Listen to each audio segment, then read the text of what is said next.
συνέχεια θα αφήνει ένα σύντομο χαιρετισμό ο εκπρόσωπος της Task Force Διαλαλή.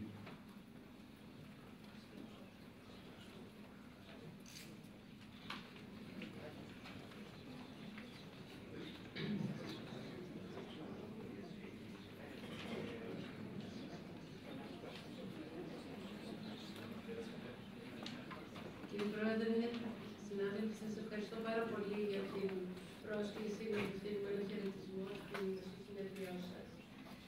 Μου κάνει ιδιαίτερη ευχαρίστηση εμένα προσωπικά να είμαι εδώ σήμερα, γιατί σε μια προηγούμενη ζωή στην Επιτροπή, το 19 μέχρι το 92, πέρασαν όλες οι εργατικές νομοθεσίες της Ευρωπαϊκής Ένωσης από τα χέρια μου και κυρίως οι οδηγίες παραγωγικές. Οι οδηγίες αυτές που καλείται τώρα περνούν την τεχνική ασφαλεία να ελεγχθούν στις επιχειρήσεις και εσείς να ελέγξετε. Κάθε ευρωμούμενη χώρα χρειάζεται σωστούς τεχνολογικούς και ελεγκτικούς μηχανισμούς.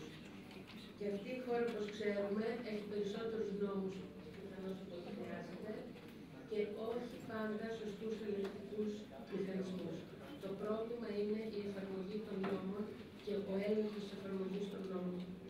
Ο ρόλος λοιπόν του ΣΕΠΕ είναι για μας στην καρδιά, όχι μόνο της εργασιακής πολιτικής, της κοινωνικής πολιτικής, αλλά και γενικότερα, γιατί άπτεται πολλών διαστάσεων, έχει πολλές διαστάσεις, την προστασία των δικαιωμάτων και της ζωής των εργαζομένων, τους ίσους όρους ανταγωνισμού στην αγορά των επιχειρήσεων, τη βιωσιμότητα των ταμείων, υγεία και σύνταξη και τέλος τη δημοσιονομική προσαρμογή της χώρας. Γι' αυτό και πολύ νωρίς ο ρόλος του ΣΕΠ αναγνωρίστηκε και βρήκε τη θέση του στο μεσοπρόθεσμο πρόγραμμα. Όπως πολλά άλλα κομμάτια της ελληνικής διοίκησης, έτσι και ο ΣΕΠ χρειάζεται να ξαναδεί τις δομές του, τον τρόπο λειτουργίας του, να ξανασχεδιάσει τις εσωτερικές διαδικασίες του με βάση τις διεθνείς πρακτικές, συμφωνώ μαζί σας αυτό, και με γνώμονα την απλοποίηση των διαδικασιών, την αποτελεσματικότητα των ελέγχων και μια ισχυρή επαγγελματική διοντολογία. Η συνεργασία μας με το ΣΕΠ άρχισε πάρα πολύ νωρίς, ήταν από τις πρώτες στο τομέα της εργασίας και οφείλω να χαιρετήσω την πολύ καλή συνεργασία και την πολύ θετική αντιμετώπιση όλων όσων ενεπλάκησαν σε αυτό για τις αλλαγές και τις μεταρρυθμίσεις στο ΣΕΠ. Τώρα η αλλαγή πρέπει να προχωρήσει σε όλη την οργάνωση και σε όλη τη χώρα και αυτό είναι έργο δύσκολο.